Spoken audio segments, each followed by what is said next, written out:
Bonjour, Église chrétienne. Nous sommes heureux, encore une fois, de vous accueillir dimanche, ce dimanche, le 5 avril. Et puis, on veut louer et bénir le Seigneur ensemble, spécifiquement aujourd'hui. Je sais qu'on n'est pas ensemble physiquement, mais certainement nos esprits sont liés ensemble par le Seigneur. On prie que vous puissiez prendre l'opportunité dans vos foyers de prier, de prendre un temps plus que d'habitude dans la lecture de la parole qui va nous aider dans nos relations les uns avec les autres. Si vous êtes une grande famille ou si vous êtes seul, mari, épouse, des fois c'est pas toujours facile de changer nos habitudes, mais je crois que le Seigneur le permet afin qu'on puisse prendre plus de temps et se rapprocher de lui. Alors, j'aimerais prier pour débuter, puis ensuite, on va avoir Solange et Frank qui vont venir nous apporter quelques chants de louange ensemble. Père Céleste, nous voulons encore te bénir, te remercier que nous pouvons venir ensemble via, Seigneur, le média, la capacité qu'on peut avoir, les outils qu'on a, que tu nous as donnés, et ce vidéo, Seigneur, afin qu'on puisse se toucher l'un l'autre de cette façon. Seigneur, que tu puisses bénir aujourd'hui nos louanges qui montent vers toi, nos prières ensemble, les chants, les louanges, que tu sois béni, Seigneur, bénis ta parole et toute chose qui sera faite et dit. Bénis chaque personne à l'écoute. Aujourd'hui, je te prie au nom de Jésus. Amen et Amen. Voici Frank et Solange.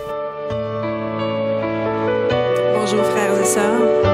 Vous savez, c'est important de louer le Seigneur à tout moment, même lorsque c'est difficile. La parole nous dit, sa louange sera toujours dans ma bouche. Amen.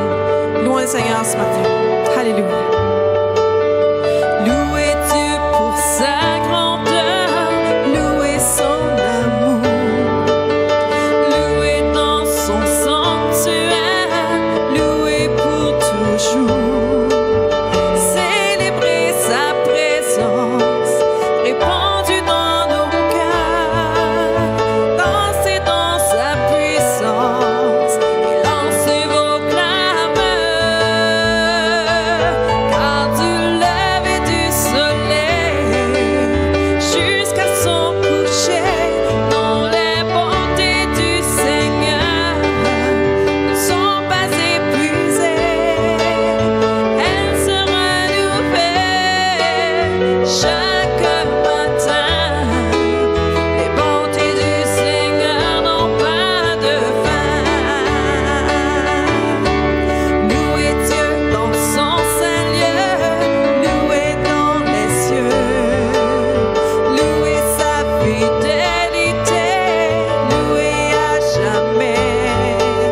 Chantez sa bienveillance et sa magnificence.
Seigneur, tu es la source, Seigneur, de notre vie, Seigneur.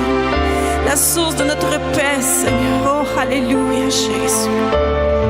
Oui, nous venons devant toi ce matin, Seigneur. Nous abandonnons, Seigneur, toute inquiétude à tes pieds, Seigneur Jésus.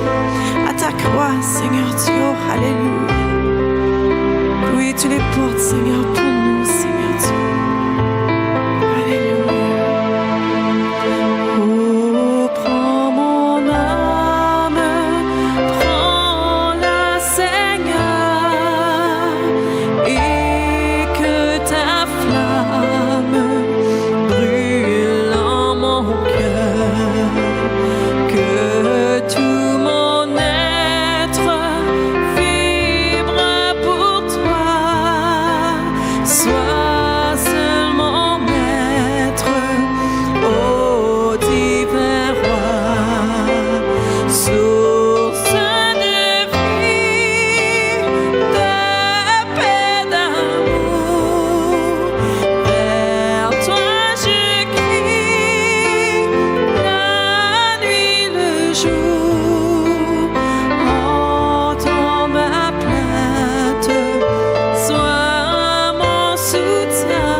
Alléluia, Jésus. Oh, sois notre refuge, Seigneur, en ces temps difficiles, Seigneur. Oh, sois notre allié, Seigneur, en ces temps de solitude, Jésus. Oh, Alléluia. Oui, tu nous entoures, Seigneur, de tes bras d'amour, ô éternel Dieu. Tu prends soin, Seigneur, de chaque détail de nos vies, ô éternel. Oh, Alléluia. Oh, quel grand Dieu. Quel grand Dieu tu es, Seigneur. Alléluia. Merci, Jésus. Oh, merci, Jésus. Alléluia. Oh, Seigneur, nous voulons chanter ta gloire ce matin, Seigneur. Oh, même lorsque c'est difficile, Seigneur Dieu. Même lorsqu'on se sent, Seigneur, plus fragile, Seigneur, nous voulons te chanter gloire, ô éternel Dieu. Parce que tu es digne, Seigneur, de tout honneur, de toute gloire, ô éternel. Oui, je chanterai gloire à l'éternel. Alléluia, Jésus. Alléluia. Je chanterai gloire à l'éternel.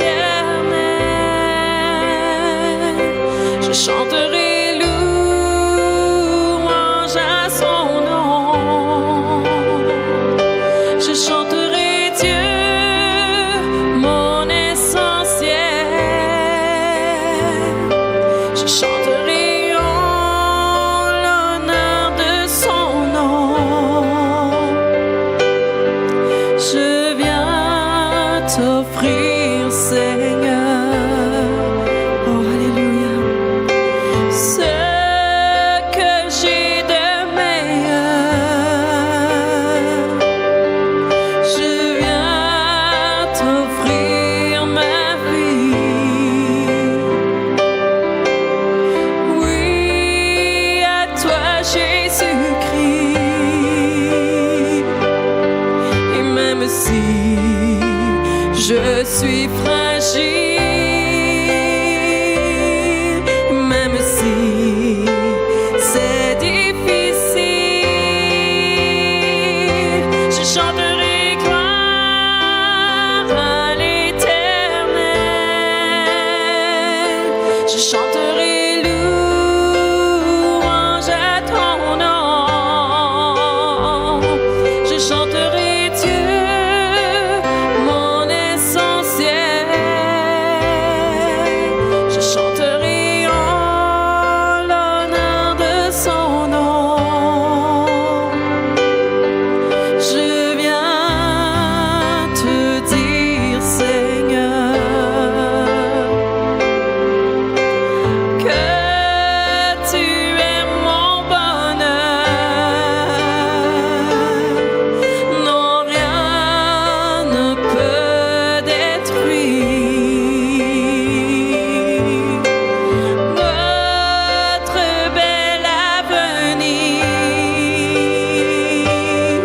Et même si je suis fragile, oh, et même si c'est difficile, je chanterai gloire à l'éternel. Je chanterai louange à son nom. Je chanterai Dieu, mon essentiel. Je chanterai en l'honneur de son nom. Toute ma vie, je redirai que tu as donné ta vie.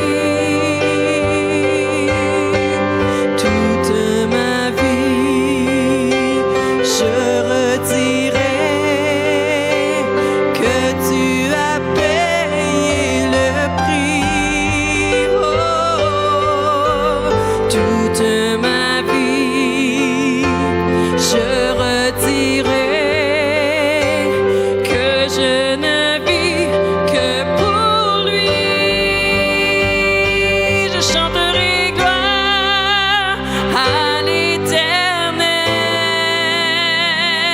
Je chanterai louange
Je chanterai gloire à l'Éternel.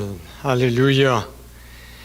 Merci pour ta présence ici aujourd'hui, Seigneur, que tu puisses bénir ta parole à nos cœurs encore une fois. Nous avons faim et soif de toi, au nom de Jésus. Amen. On aimerait vous partager aujourd'hui dans 1 Corinthiens chapitre 1, versets 17 à 31. Alors, 1 Corinthiens chapitre 1, versets 17 à 31. Et ça nous dit ceci. Ce n'est pas pour baptiser que Christ m'a envoyé, c'est pour annoncer l'Évangile, et cela sans la sagesse du langage, afin que la croix de Christ ne soit pas rendue vaine. Car la prédication de la croix est une folie pour ceux qui périssent, mais pour nous qui sommes sauvés, elle est une puissance de Dieu. Aussi est-il écrit, « Je détruirai la sagesse des sages et j'anéantirai l'intelligence des intelligents. » Où est le sage? Où est le scribe? Où est le disputeur de ce siècle? Dieu n'a-t-il pas convaincu de folie la sagesse du monde? Car puisque le monde, avec sa sagesse, n'a point connu Dieu dans la sagesse de Dieu, il a plu à Dieu de sauver les croyants par la folie de la prédication. Les Juifs demandent des miracles et les Grecs cherchent la sagesse. Nous prêchons Christ crucifié, scandale pour les Juifs et folie pour les païens, mais puissance de Dieu et sagesse de Dieu pour ceux qui sont appelés tant Juifs que Grecs. Car la folie de Dieu est plus sage que les hommes et la faiblesse de Dieu est plus forte que les hommes. Considérez, frères, parmi vous qui avez été appelés, il n'y a ni beaucoup de sages selon la chair, ni beaucoup de puissants, ni beaucoup de nobles. Mais Dieu a choisi les choses folles du monde pour confondre les sages. Dieu a choisi les choses faibles du monde pour confondre les fortes. Et Dieu a choisi les choses viles du monde et celles qu'on méprise, celles qui ne sont point, pour réduire à néant celles qui sont, afin que nulle chair ne se glorifie devant Dieu. Or, c'est par lui qui vous êtes c'est par lui que vous êtes en Jésus-Christ, lequel, de par Dieu, a été fait pour nous sagesse, justice et sanctification et rédemption, afin, comme il est écrit, que celui qui se glorifie dans le Seigneur. Amen. Je ne veux pas oublier, avant de débuter, vous voyez le courriel qui est là, mon numéro de téléphone cellulaire. S'il vous plaît, si vous avez une requête que vous aimeriez partager avec l'Assemblée, appelez-moi ou envoyez-moi un courriel et puis on va le partager et prier ensemble comme on fait. Alors, on parle ici dans sa parole concernant scandale. C'est quoi un scandale? Un scandale, c'est une grave affaire qui est malhonnête ou honteuse, qui a un grand retentissement dans le public, dans le monde. Et alors, sur une chapelle, par exemple, une chapelle américaine militaire que je lisais en Afghanistan, les Américains qui est là, était exposé, il y avait exposé une croix pour identifier la bâtisse d'où ce que les chrétiens allaient pour adorer le Seigneur. Il a été enlevé à cause des objections de d'autres religions. Les soldats chrétiens étaient scandalisés. Un autre exemple, si on regarde en Californie, il y a une croix qui est érigée pour commémorer les soldats américains tombés au combat. Une association d'athées militaires veulent que la croix soit enlevée, qui cause un affrontement entre les soldats. Ils sont encore scandalisés. Non, voici un autre qui est plus proche de chez nous, au Québec.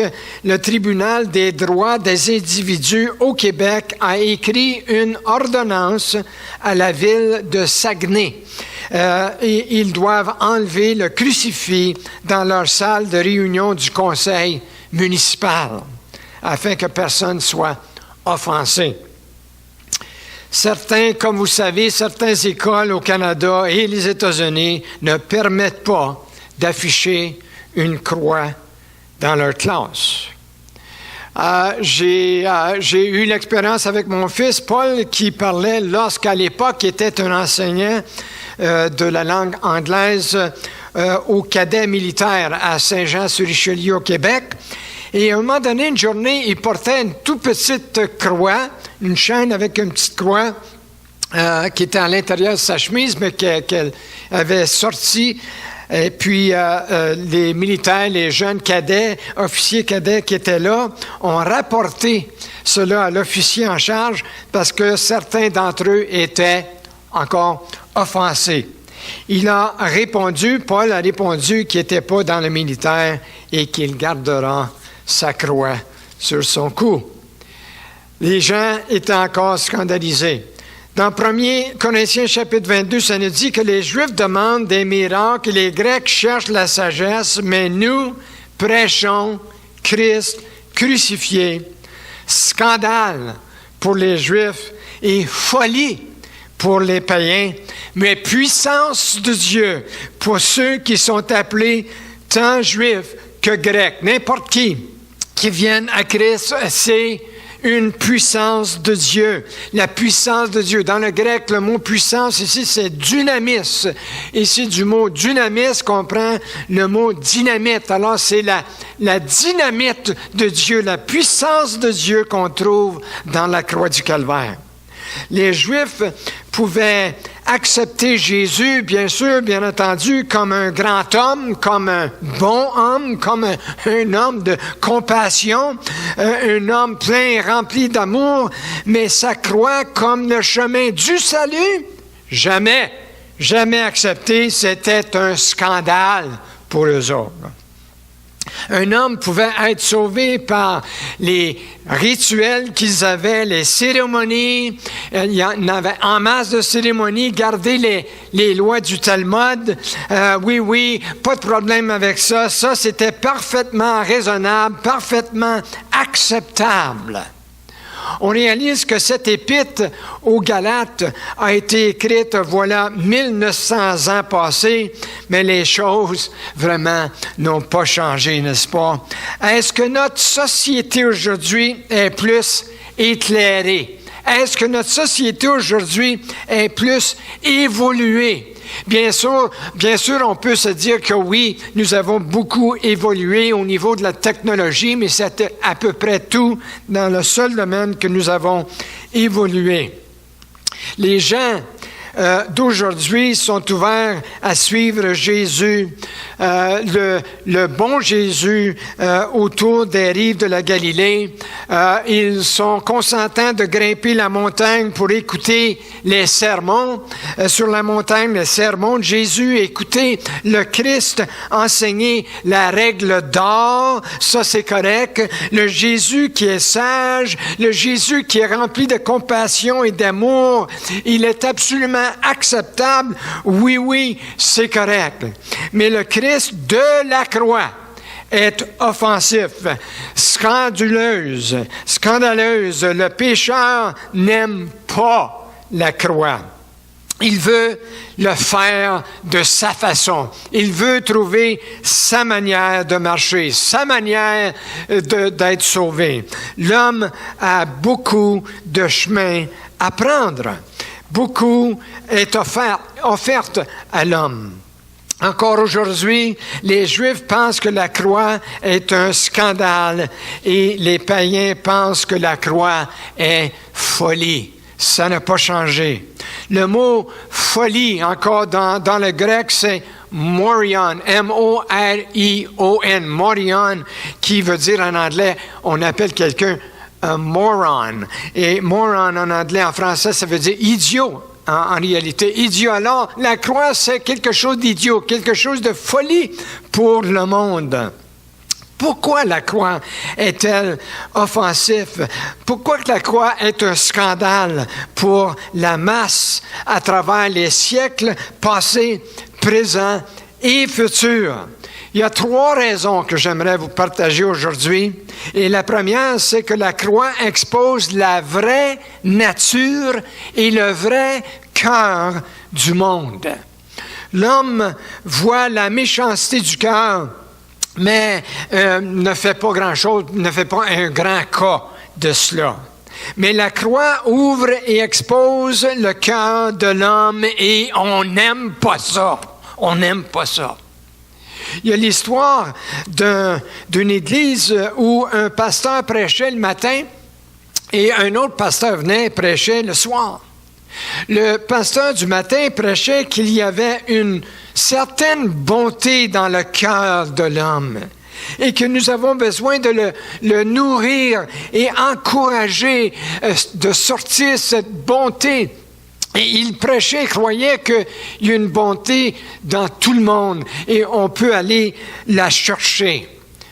Le pasteur du soir venait prêchant, mais lui ne savait pas qu'est-ce que le pasteur du matin avait prêché, mais lui prêchait le soir qu'il n'avait aucune bonté dans le cœur de l'homme et que la bonté et la beauté de la vie est trouvée seulement dans le Fils de Dieu incarné, celui qui est venu pour mourir sur cette croix.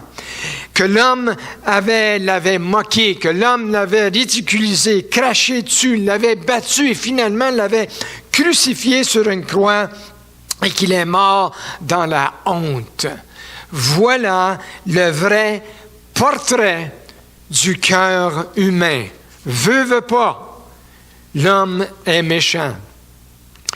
La parole de Dieu nous dit dans Genèse au début, Genèse chapitre 6, l'Éternel vit que la méchanceté des hommes était grande sur la terre et que toutes les pensées de leur cœur se portaient chaque jour uniquement vers le mal. L'Éternel se repentit d'avoir fait l'homme sur la terre et il fut affligé en son cœur. Voyez-vous, par exemple, l'histoire d'Israël est remplie de rechutes constantes dans leur histoire. L'histoire de la ville de Ninive est celle de cruauté. L'histoire de Babylone est celle de méchanceté. L'histoire de Rome est celle de brutalité. L'histoire de Sodome et Gomorrhe est celle de bestialité. Et l'histoire continue, la Première Guerre mondiale, la Deuxième Guerre mondiale. Même aujourd'hui, les gens souffrent et sont martyrs à cause du nom du Christ. Et c'est la méchanceté de l'homme qui ressort. C'est évident, c'est clair. Mais c'est rien comparé au Fils de Dieu qui pend sur le bois. Il est juste en dehors de Jérusalem, où est tout le trafic qui rentre et qui sort, et les foules voient la souffrance de l'homme parfait, absolument parfait, le Fils de Dieu. Mais il regarde avec indifférence. La croix expose la vraie nature, le vrai cœur de l'homme. La croix, elle réprimande Hérode avec ses vices. Elle réprimande Caïphe, le sacrificateur hypocrite. Elle réprimande Pilate et sa faim pour le pouvoir. Elle réprimande Judas et sa convoitise et sa lâcheté. Elle réprimande les soldats qui ont joué pour sa robe. Elle réprimande les pharisiens avec leur moquerie. Elle réprimande les passants silencieux, indifférents. Elle réprimande ses disciples même qui l'ont abandonné. Elle réprimande Pierre qui l'a renié 3 fois. Et elle réprimande, dirais-je, et expose vous et moi, chacun de nous. C'est qu'est-ce que la croix fait? La crucifixion de Christ était un jugement. Un jugement sur la ville, sur l'État, sur l'Empire, sur toute l'humanité, incluant vous et moi. Le potentiel de la violence que nous pouvons faire est effrayant. Elle est sans mesure. Qu'est-ce que le cœur de l'homme peut faire? C'est bien pour ça que l'homme n'aime pas la croix et le message de la croix et l'œuvre de la croix. Et alors, c'est vrai que la croix expose la vraie nature, le vrai cœur de l'homme. Deuxième chose, la croix exige de s'oublier soi-même. Une autre chose qu'on n'aime pas, s'oublier soi-même. Il faut vraiment s'oublier soi-même et rejeter les offres de ce monde. L'histoire du fils prodigue est un bon exemple. Ce fils prodigue, il était noble. Il avait gardé tous les commandements de Dieu. Il avait eu un grand succès dans sa vie. Il était riche, il était jeune, il avait même beaucoup d'autorité. Mais lorsque Jésus, le Seigneur, lui demande lorsqu'il demande à Jésus comment avoir la vie éternelle, et le Seigneur lui répond et lui dit que le chemin du ciel n'est pas assez large pour un homme comme lui. Que son cœur, il y a trop de choses, il y a trop de possessions qui est là, il est trop contrôlé par ses trésors, par ses possessions. Et le Seigneur, il dit, en autre mot, il dit, débarrasse-toi de ça. Débarrasse-toi d'excès de bagages. Donne-les, fais quelque chose. Mais donne-les, ça vaut rien. C'est le rebut, c'est les déchets et ça vaut rien. Débarrasse-toi de ça et viens, suis-moi. Et ça nous dit qu'il est parti de là tout triste parce qu'il ne voulait pas s'en débarrasser. Ah oui, Jésus regarde les choses différentes de nous, n'est-ce pas? L'apôtre Paul dit à propos d'un confrère qui était avec lui, qui servait le Seigneur, Démas, et il dit, Démas m'a abandonné par amour pour le siècle présent.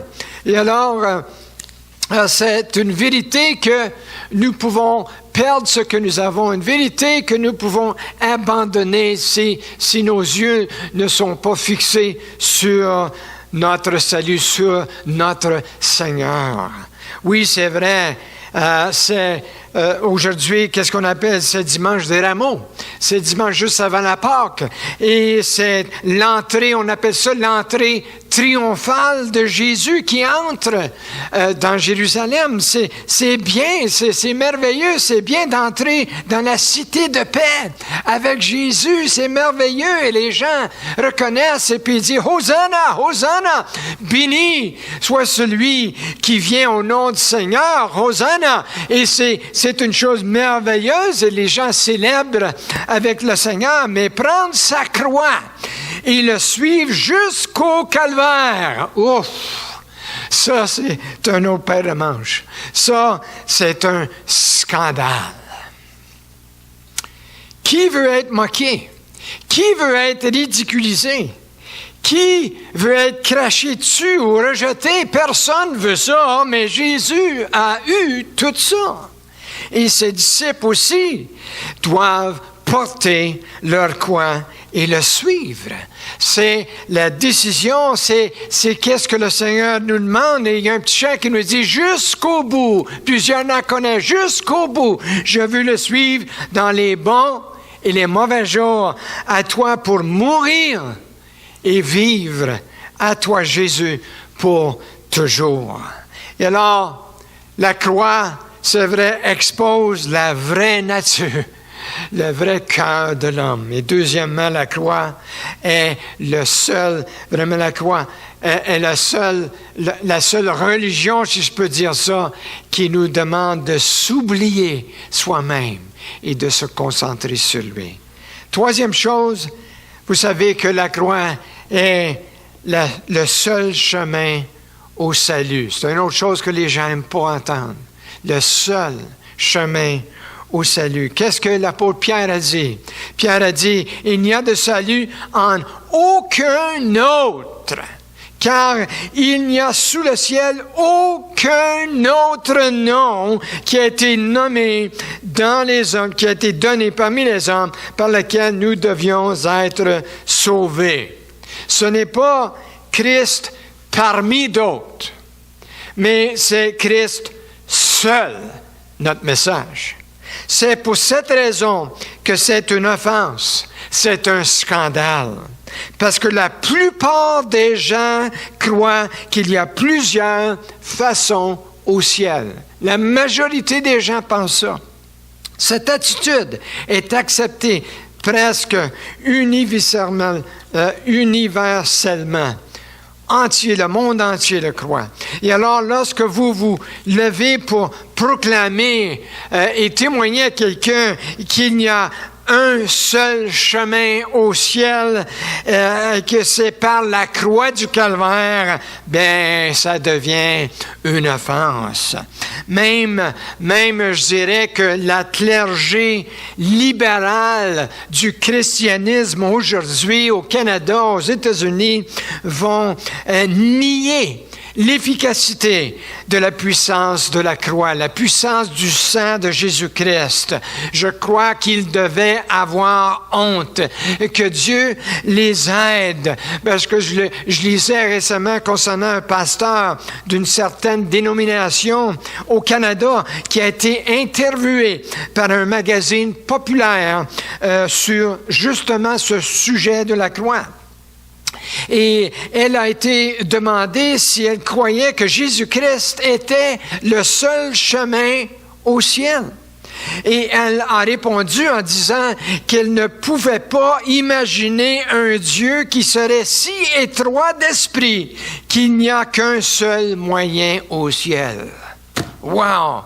Incroyable de croire quelque chose de même.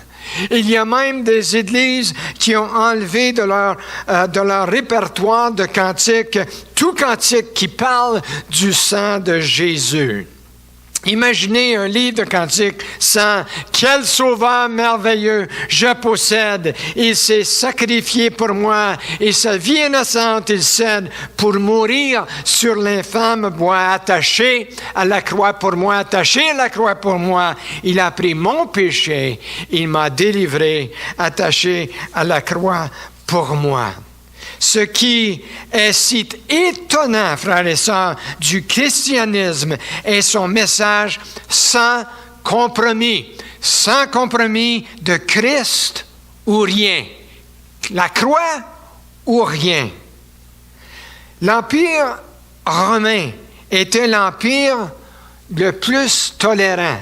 On pense aujourd'hui qu'on est tellement sophistiqué, tellement intelligent, mais vous savez, à cette époque-là, l'Empire romain était l'empire le plus tolérant, le plus libéral, le plus sage et le plus précis dans la gestion des nombreuses religions de son empire. Et il y en avait beaucoup.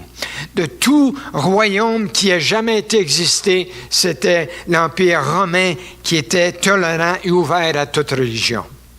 Les hommes pouvaient adorer n'importe quel Dieu qu'ils voulaient, avoir des temples, faire des sculptures de n'importe quel Dieu, et pourtant, les Romains persécutaient les chrétiens. Pourquoi? Parce que le chrétien refuse de faire des compromis sur leur foi, refuse de faire des compromis sur leur message, qu'il est le seul chemin. Tout ce que les chrétiens devaient faire était de prendre, par exemple, une pincée d'encens à cette époque-là, dans l'Empire romain, de prendre une pincée d'encens et de le mettre sur le feu qui brûlait devant l'image de César, le César romain qui était considéré comme un dieu. Juste à prendre une pincée d'encens et le mettre là et de se prosterner.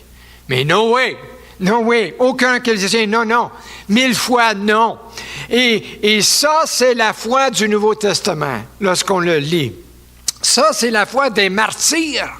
Ça, c'est la foi des hommes et des femmes de Dieu, la foi d'un vrai chrétien. Il n'y a de salut en aucun autre. C'est Christ et Christ seul.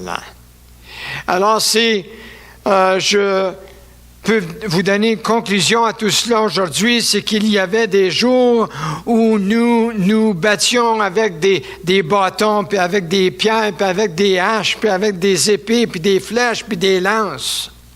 Mais l'homme moderne est plus sophistiqué, n'est-ce pas? C'est la même violence. Il n'y a rien qui a changé. Mais avec des bombes maintenant, et des missiles, et des armes nucléaires. C'est ça la différence. Nous avons même à combattre contre des virus ces jours-ci. Et je sais que c'est pas facile. Et il y a des gens qui travaillent dans le domaine de la santé, qui travaillent tellement fort pour combattre ce virus. Mais demeurons près de la croix du Calvaire. La croix qui révèle qui nous sommes. Et nous voulons savoir la vérité de qui nous sommes. Nous ne sommes rien sans lui que des pécheurs sauvés par grâce. La croix expose notre vraie nature. La croix exige de s'oublier soi-même et se concentrer sur lui. La croix est le seul chemin du salut. La croix nous donne la solution. Alléluia! Et Jésus a dit, je suis le chemin, la vérité et la vie. Nul ne vient qu'au Père que par moi. Amen. Seigneur, merci que tu es le seul chemin. Et que tu as pourvu pour chacun de nous.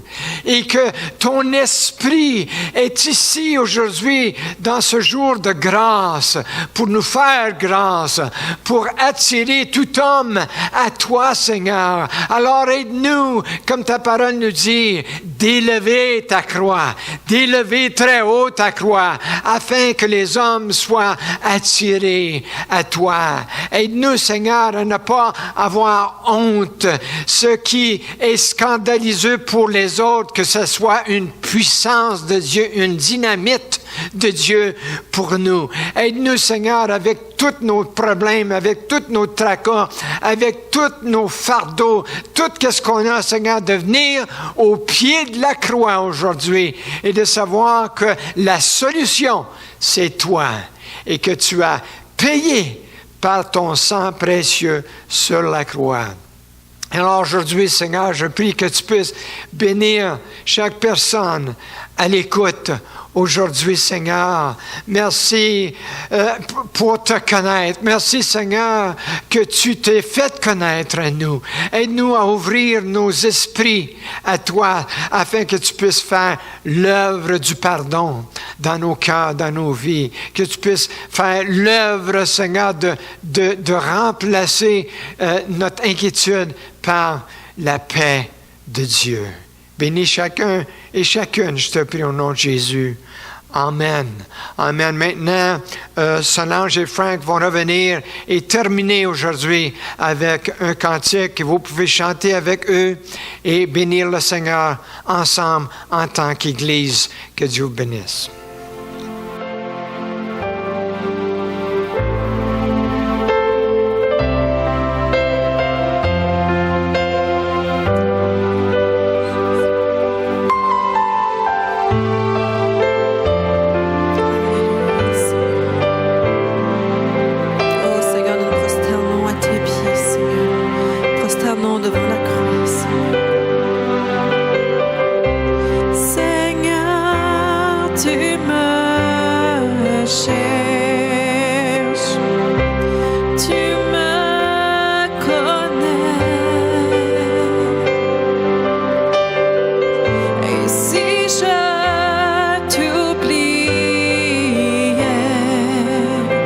Je sais que tu m'aimes.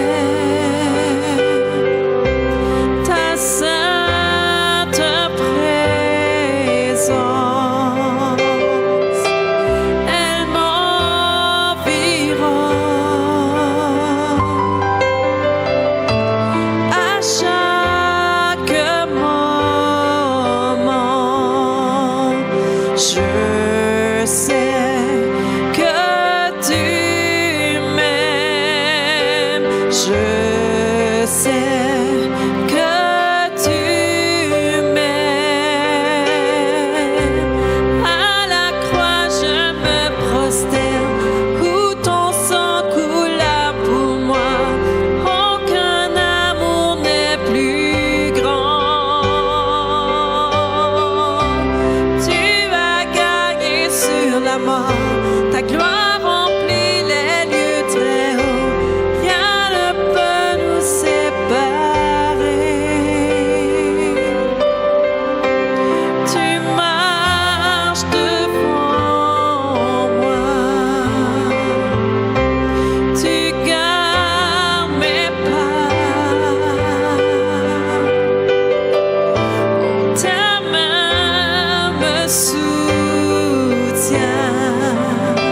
Je sais que tu m'aimes. Je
sais que tu m'aimes. Oh, à la croix, je me prosterne, où ton sang coula pour moi.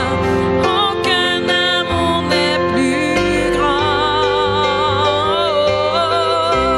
Tu as gagné sur la mort.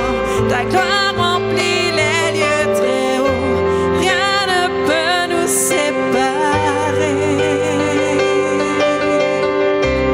À la croix, je me prosterne, où ton sang coula pour moi. Aucun amour n'est plus grand. Tu as gagné sur la mort, ta gloire remplit les lieux très hauts. Rien ne peut nous séparer.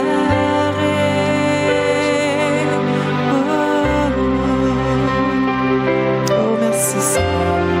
Merci pour ta croix.